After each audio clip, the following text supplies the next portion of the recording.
તો ભૂલાય ના બાબા તારે યાદ તો ભૂલાય ના અમર જીવડાને તમે સેવક બનાવે યાદ તો ભૂલાય ના શિરડી ના સાઈ તારે યાદ તો ભૂલાય ના સાઈ ભક્તોને તમે તારે રે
તમારી સમક્ષ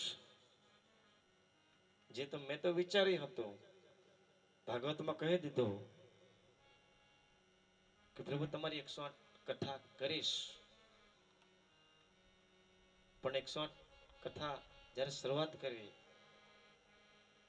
જે સમયે પદયાત્રા પહેલા 21 કથાઓ પૂર્ણ કરી એક પણ દિવસ વગર 21 નાઈટ જે ભક્તોએ સાથ આપ્યો હવે તે પછી પણ મને એવું થયું કે પ્રભુ આ કાર્યમાં મને મદદ કરે છે અને હું વારંવાર કહું છું જ્યારે પણ આવા ભાવ હોય છે જ્યારે પણ સવારે અભિષેક થાય છે અને જ્યારે અભિષેક આપણે કદાચ નાના બાળકને નવડાતા કદાચ બાળક નાહતું હોય એને ગમતું ન હોય તો રડતું હોય તો આપણે સમજાવીને નવડાવીએ છીએ તેમ મારા દિલની પણ કોઈક વાત કહી હોય તો સમજાવીને નવડાવું છું ત્યારે મેં એમને કહ્યું કે બાબા આ કાર્ય તો મેં લીધું છે પણ પાર પાડજો ત્યારે એક શું કહે તું ચાલતો ખરો હું એવું કરીશ લોકો યાદ કરશે આજે જ્યારે તમે કદાચ વાંચતા હશો જ્યારે સાંઈજીના ફોટા હું મોકલો છો ત્યારે એક સંદેશ આવે છે અને તેમાં એવો સંદેશ આવે છે તમારા જે મનમાં ભાવ હોય એ જ આવે છે આજે પણ સતત ચાલુ છે અને જ્યારે એક પછી એક જ્યારે આવી પળો જ્યારે આવી રહી છે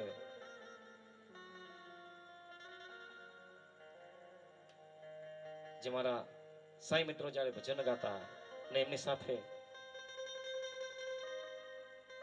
અમે ગાતા નીચે બેસી અને આનંદથી આ સાઈ મંદિર પર અને આ ભજન ગાઈને આજે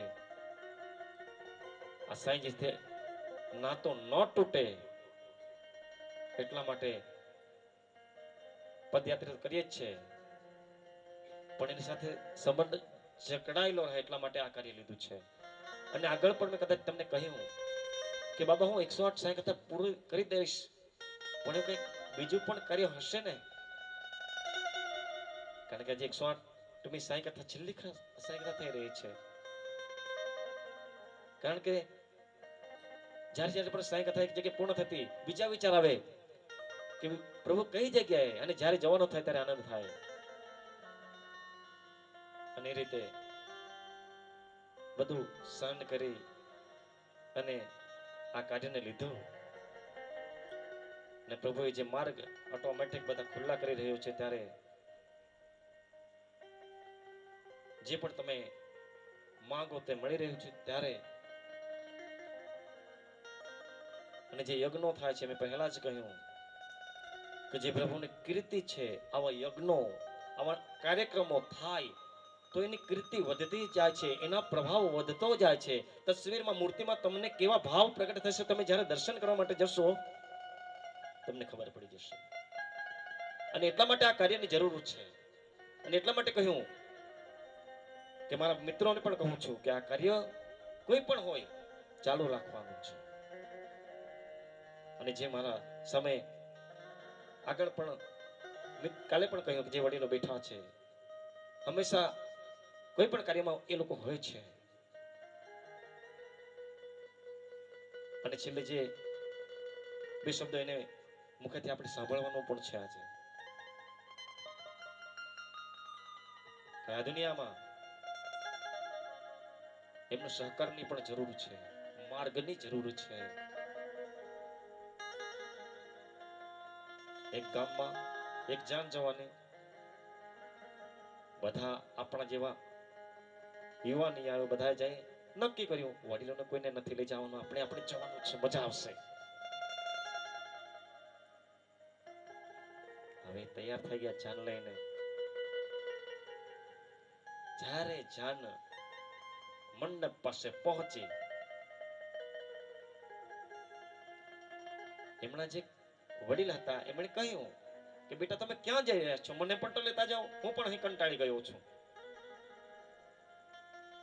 ત્યારે એમણે કહ્યું ના, તમારેથી ત્યાં ન અવાય, અમારે જ કામ છે ત્યાં. તો બોલે જાઓ, મારી જરૂર પડશે જ કઈ ને કઈ કામમાં. તો હવે જ્યારે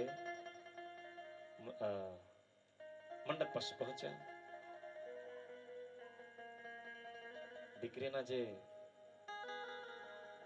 સામેના પક્ષના દીકરીના આવ્યા કે અમારી એક શરત છે.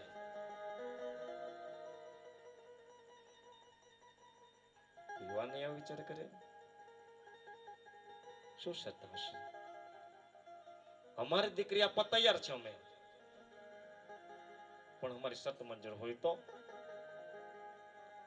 બોલો તો ખરા. ત્યારે એમણે કહ્યું કે જો અમારા ગામમાં જે નદી વહી રહી છે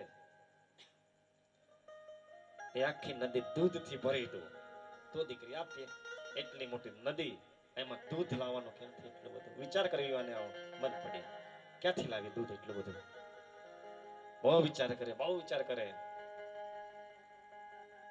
પણ પેલા વડીલને પણ ખબર હતી ગમે ત્યાં ઘોટાળો કરશે. એટલે એ શું કર્યું, જે બળદગાડું હતું, જે બળદગાડીનું જે કહેવાય છે કે પૈડાને ફરાવનાર જે આગ કહેવાય આપણે ભાષામાં, એમાં સંતાઈને બેસી રહેલા.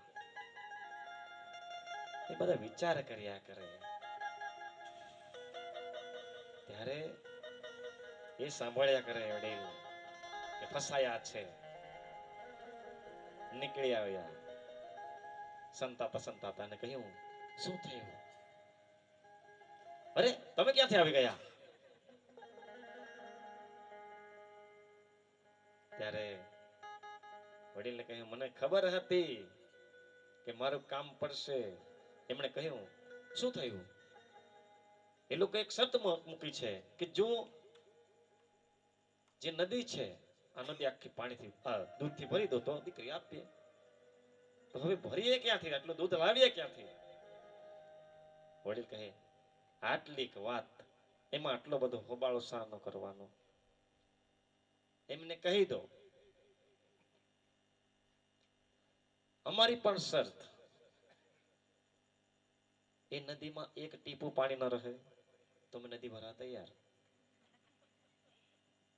વિચાર કરો, એટલી નદી વહતી હોય ને એક ટીપું પણ પાણી ન રહેવું. એ લોકોને કહી દીધું. દીકરી વાળાએ કહ્યું કે નક્કી કોઈ એ લોકો પણ વડીલને લાવ્યા છે. એટલે કહેવાનો મતલબ કે આપણે કાર્ય કરીએ એમાં વડીલોના સહકારની પણ જરૂર લેવી પડે. અને તો કાર્ય સફળ થાય છે. અને દુનિયામાં એમણે જ આપણને આ બધું શીખવાડ્યું છે, આપણા માતા પિતાએ સંસ્કાર આપીને. અને તો જ આ કાર્ય આપણે કરી રહ્યા છે. પ્રથમ ગુરુ માં નાનપણથી ખવડાવે પીવડાવે, ગમે એટલા કષ્ટો સહે પણ હંમેશા ખુશ રાખે. પિતાજી કોઈ પણ જરૂર હોય તમારી સમક્ષ લાવી લે. મારે આ જરૂર છે, પૈસા ન હોય તો પણ ગમે ત્યાંથી ભેગા કરી તમારી ઈચ્છા પૂર્ણ કરી દે એવા પિતાજી.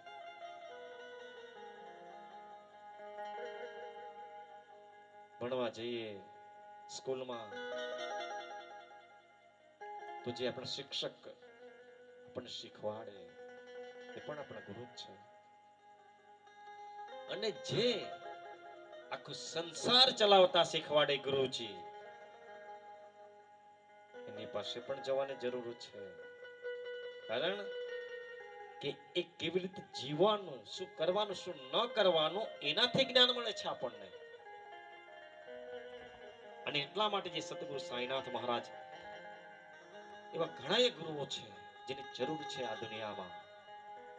અને એટલા માટે હું તો કહું છું, આ કહ્યું છે સબકા માલિક એક. તમે કોઈ પણ પ્રભુ દેવી દેવતાને ગુરુ ન માનો, પણ એને હંમેશા સ્મરણ કરો, નામ સ્મરણ કરો, એ જરૂરી છે. એવા ગુરુ એક કબીર. હવે જ્યારે એ જે ગામમાં રહેતા તે સમયે ખેતરમાં એક રોજે કામ કરતો એક ખેડૂત, આપણે જે રીતે આપણે અહીં આવવા પહેલા કદાચ આપણે કોઈ ઓળખતા હોય, કોઈ ઘરના હોય તો આપણે કહીએ કે ચાલો આજે આવવાના, તો વાકલ ગામમાં સાંઈ કથા થઈ રહી છે, આવવાના છો એમ કહીએ. અને જે કહેવાય છે કે પ્રભુના પ્યારા છે એ તો આવે જ છે, પણ જે ન આવવાનું હોય મારે કાલે આવીશું એમ કહી દે. એવા કબીર જ્યારે નીકળ્યા અને જે ખેતરમાં એક ખેતી કામ કરતો ખેડૂત ત્યાં ગયો. કબીર કહે કે ભાઈ ચાલ સત્સંગમાં. ખેડૂત કહે આજે તો મારે કામ છે, હું થોડો સમય પછી આવીશ. ભલે. કબીર ગયા. 1 વર્ષ થયું. કબીર ફરી એ જ માર્ગે આવ્યા, એ જ ખેતર પાસે. ફરી ખેડૂતને કહ્યું ભાઈ હવે તો ચાલ સત્સંગમાં. ખેડૂત કહે મારા દીકરાના લગ્ન છે, એ લગ્ન પૂર્ણ થઈ જાય પછી આવીશ. કબીર કહે ભલે. ફરી કબીર નીકળી ગયા. 2 વર્ષ થયા. ફરી આવ્યા કબીર એમના આંગણે. ભાઈ ચાલ હવે તો પરવારી હશે. ફરી કહે હવે તો હું દાદો બનવાનો છું, પછી આવીશ. વાહ માલિક, કેવી લીલા છે તારી. કબીર કહે બોલે. ફરી નીકળી ગયો. હવે જ્યારે 5 વર્ષ પછી આવ્યો.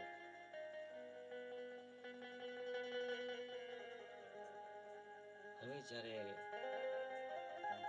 ખેડૂત પાસે એના ઘર પાસે ગયો, ત્યાં જુએ છે ઘર પાસે એ ખેડૂત દેખાતો નથી. પૂછી જોયો આજુબાજુ વાળાને કે જે ખેડૂત હતો એ ક્યાં છે. ત્યારે ગામવાળા કહ્યું એ તો મૃત્યુ પામ્યો છે. પણ જવા પહેલા એ કહેતો હતો કે મારા ખેતરનું શું થશે, મારા પરિવારનું શું થશે, એવો બબડિયા કરતો હતો. અને હવે જ્યારે કબીર જાણી ગયા અને જ્યારે એને અંતઃ દ્રષ્ટિથી જોયું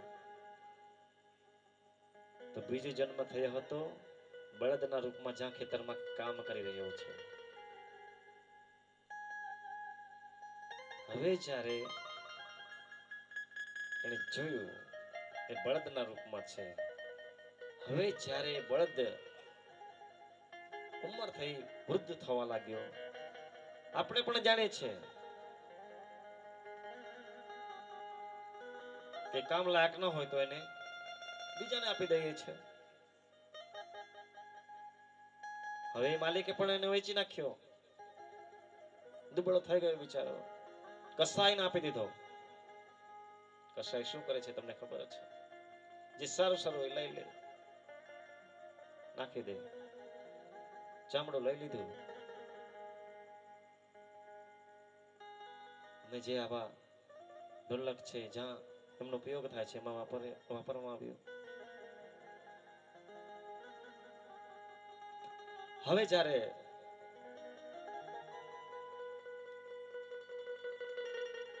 એનું ચામડું જ્યારે ઢોલકમાં નાખ્યું, અને દરરોજ જ્યારે આપણે પણ જાણીએ છીએ નિકુંજબા છે, હિરણબા છે, જ્યારે સૂરમાં વગાડે છે તો કેટલો પ્રહાર કરવો પડે છે. હવે એનું ચામડું વાગી રહ્યું છે, ત્યારે કબીરે કહ્યું કે જ્યારે હું બોલાવતો કે ભાઈ સત્સંગમાં ચાલ, આજકાલ કરીને કેટલા વર્ષો નીકળી ગયા, ન આવ્યો. પણ જે એના ઘરે શુભ થતું હતું, દીકરાના લગ્ન થઈ ગયા, છોકરાનો જન્મ થયો, ધન દોલત આવી, પણ કેવી રીતે આવી? કબીરના પગલા ત્યાં પડતા હતા સંતના, એટલા માટે ખુશી આવી હતી. પણ જ્યારે પગલા પડવાના બંધ થઈ ગયા, એ ગુજરી ગયો, અને જે મોકો મળ્યો એ પણ ગવાવી દીધો. અને જે આજે બળદના રૂપમાં કામ કરવા, આપણે જાણીએ છીએ કે બળદને કામ કરાવીએ છીએ, ચાલે ને તો ચોટી મારીએ છીએ, અને કેવું કામ લઈએ છીએ એનાથી. અને આજે કહેવાય છે કે ત્યારે તો ખુશી હતી, પણ એ કબૂલ ન કર્યું. આજે મૃત્યુ પામ્યો છતાં પણ એને પર પ્રહાર પડી રહ્યા છે. આપણું જીવન આમાં ન જાય.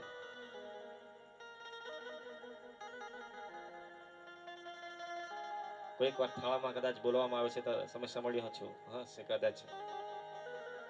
એકલો આવ્યો ને એકલો જવાનો, નથી કોઈ અહીં અમર રહેવાનો.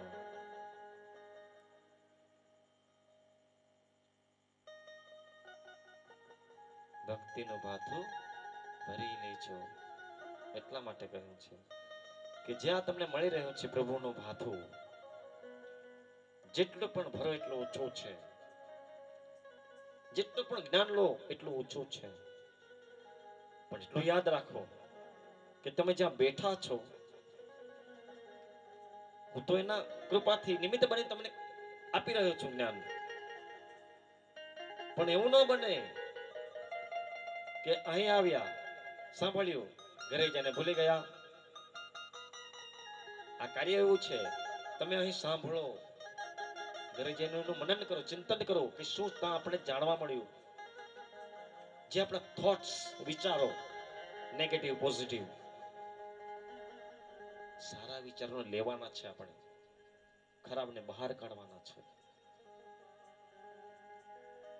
આ ડેવોટીસ, આ ભક્તો એમને એમ ન બનાય. જરૂર છે એવું બધું કાર્ય કરવાની, તો આપણે આ ભક્તિ સહેલી નથી. અને એટલા માટે જ્યારે નારદ મુનિએ ભક્તિ રાણીને જ્યારે લગ્ન થવાના હતા પ્રભુ સાથે, અને જ્યારે માયરામાં જે બેઠી હતી ભક્તિ રાણી, અને તે સમય જ્યારે પ્રભુ લગ્ન માટે આવી રહ્યા હતા, નારદ મુનિએ કહેલું કે મંડપમાં તું બેસજે, પણ જ્યારે પ્રભુ આવે હું ઈશારો કરું ત્યારે ભાગી જવાનું. એનું કારણ પણ છે. હવે જ્યારે નક્કી કર્યું, જેવી ભક્તિ રાણી બેઠી મંડપમાં, જેવા પ્રભુ આવ્યા,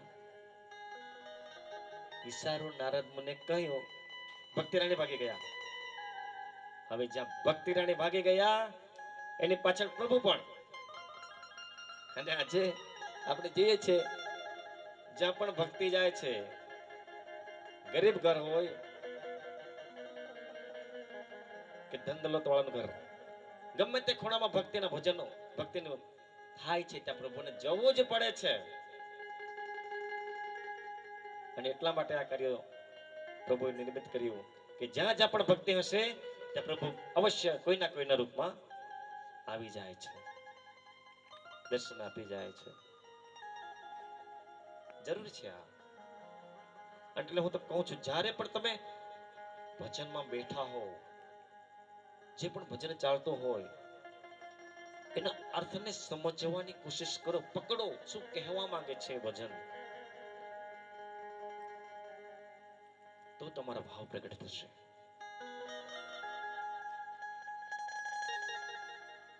અને જે ઘણી વાર કદાચ કહ્યું છે, શકુબાઈ જેણે છાણામાં છાણા બનાવતી અને વિઠ્ઠલ વિઠ્ઠલ વિઠ્ઠલ વિઠ્ઠલ કહેતી અને એ રીતે છાણા કરતી, અને જેના ઘરે કામ કરે ત્યારે પણ વિઠ્ઠલને યાદ કરે, કારણ કે એ દીકરી એવી હતી કે જે એના પરિવારોએ પ્રભુને પ્રાર્થના કરીને એને મેળવી છે.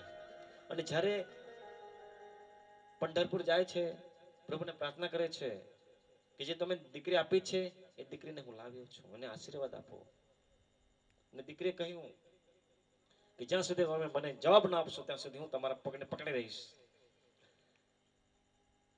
અને જ્યારે પાંડુરંગે જ્યારે એના પિતાજીને કહ્યું કે દીકરીને તમે અહીં મૂકી જાઓ,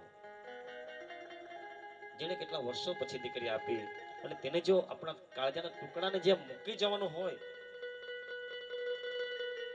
પણ જેને પ્રભુએ આપી છે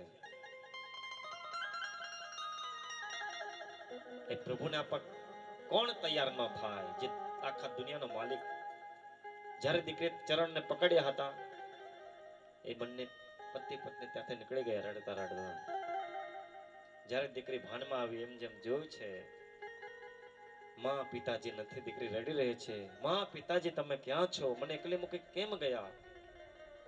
પણ દીકરી શું કહ્યું હતું?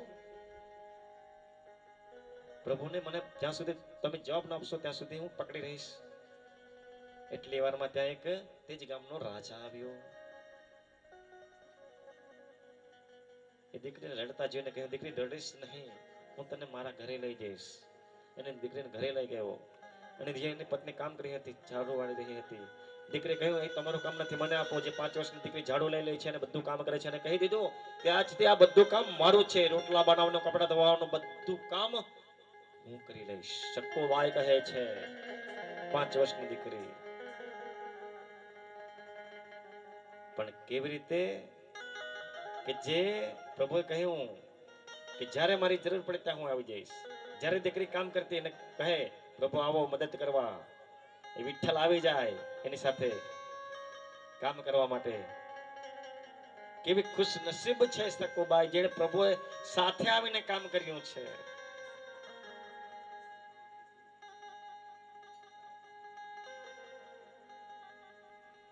એવા પાંડુરંગા, એવું વિઠ્ઠલ. અને જે સમયે શકુબાઈ એક દિવસ ઘણું કામ આપ્યું, ઘણું બધું અનાજ દળવાનું, ચાલુ છે કામ દળવાનું. પ્રભુને કહ્યું આવી જાઓ. પ્રભુ આવી ગયા, બંને ફરાવી રહ્યા છે. એ પતી ગયું. શકુબાઈ રોટલા બનાવે. પ્રભુ એક રોટલી બનાવીને તરત જ ખાઈ જાય. બીજી રોટલી લેતા હતા એટલે મારમાં કહ્યું, પ્રભુ એમને એમ ન ખવાય. શકુબાઈ ઘી લગાવી આપ્યું, ભાવથી ખવડાવે છે. સાથે છે પ્રભુ એમના. હવે જ્યારે કહેવાય છે કે ભક્તોની પરીક્ષા તો થાય છે. પ્રથમ તમને કહ્યું એ ભક્તિનો માર્ગ બહુ કઠિન છે. જે પ્રભુ હંમેશાની સાથે રહ્યો, એક દિવસ એવું બન્યું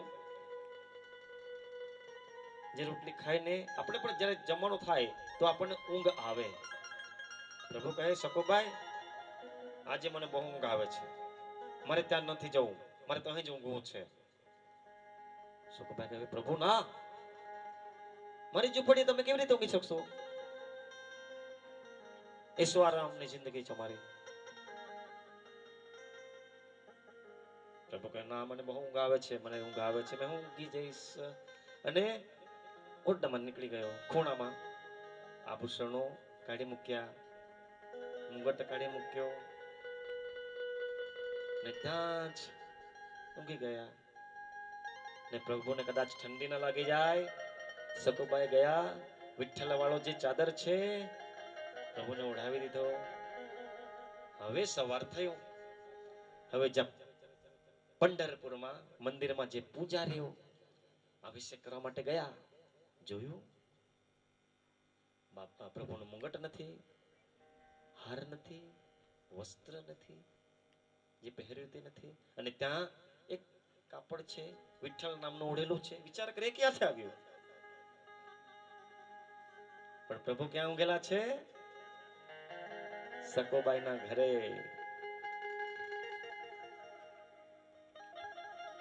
હવે પૂજારીએ કહે કે એક કામ ચોક્કસ સકોબાઈનું છે, એ જ ચૂરે ગઈ અને હું કાપડ ઉડાડી ગઈ. સકુબાઈને કહ્યું આ તમારો જ છે ને? સકુબાઈ કહે હા, પણ મેં તો મારા ઘરે, તમારી પાસે કેવી રીતે આવ્યું? એટલે કહ્યું તો તું ચોર છે. બીજાને લાવ્યા, એમને કહ્યું તપાસ કરો, તપાસ કરો, કંઈક ને કંઈક મળશે. તપાસ કર્યું તો મળી ગયું જે મોતીનો હાર, મુગટ. પણ ખરું બાબા પ્રભુનો જે વાત ન કહી, કારણ કે એ કહી શકતી ન હતી કે પ્રભુ મારા ઘરે સૂતા હતા. ગામવાસીએ નક્કી કર્યું, પંચોએ નક્કી કર્યું કે જે આરોપ છે એ પ્રૂફ મળ્યું છે, કાલે સવારે સકુબાઈને ફાંસી ચડાવવાની છે.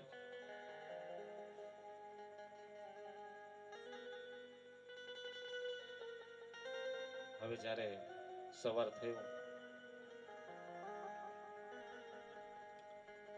બધા જ ગામનો પંચો ભેગા મળ્યા.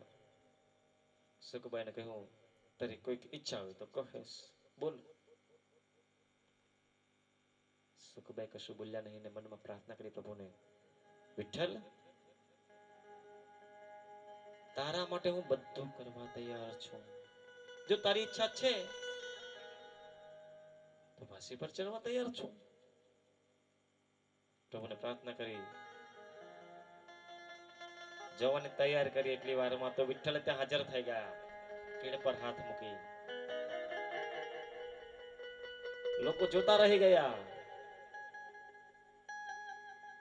કે જેને આપણે પરીક્ષા કરવા માટે આવ્યા હતા એ ખોટું છે.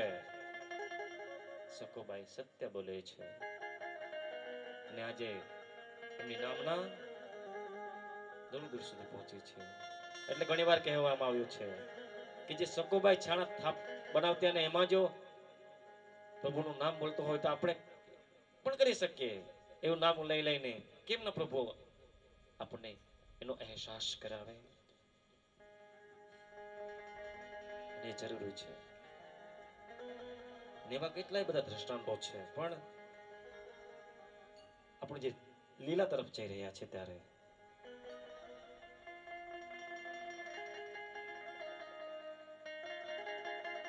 અને કાલને પણ જે સાંઈ દર્શન લીલા વાવવાની છે, સમય એવો છે કે કાલે કદાચ મેં કહ્યું કે 8 વાગે ચાલુ થઈ જશે, પણ એ માલિકની ઈચ્છા, લેટ થયું. અને સાંઈ કથામાં પણ જ્યારે પણ હું જતો ત્યારે ગમે એટલું ઉતાવળ કરીને આવું આ મંદિર પર, પણ કંઈક ને કંઈક રીતે લેટ થઈ જાઉં છું.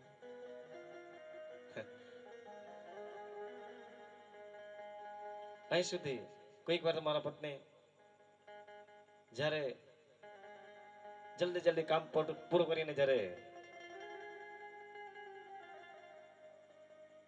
જવા માટે તૈયાર કરી દે અને કદાચ મારાથી મોડું થઈ જશે એમ કહીને એ ન આવે, મને મોકલી આપે. પણ જ્યારે મારાથી ત્યાંથી તો હું આવી જાઉં, પણ જ્યારે અહીં મોડું થઈ જાય ત્યારે મને થાય એ ખોટું છે કે જે પ્રભુએ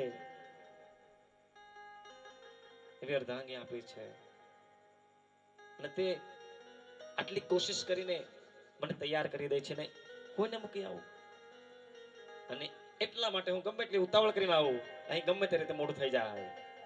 અને ત્યારથી મેં કહ્યું કે જે પણ હોય પ્રભુની ઈચ્છાથી થતું નથી.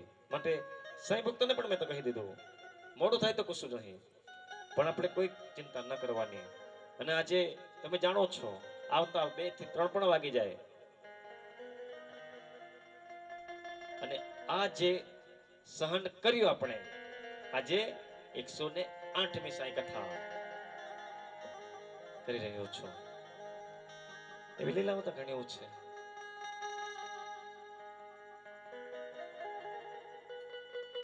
તો આજે જે રાત્રિનો પણ સમય થયો પણ છે, કદાચ 2 ઘડી 5-10 મિનિટ હરિકીર્તન કરી લઈએ, ફક્ત 5-10 મિનિટ, અને ત્યારબાદ આપણે આરતી ચાલુ કરવાની છે. કોઈ પણ કશું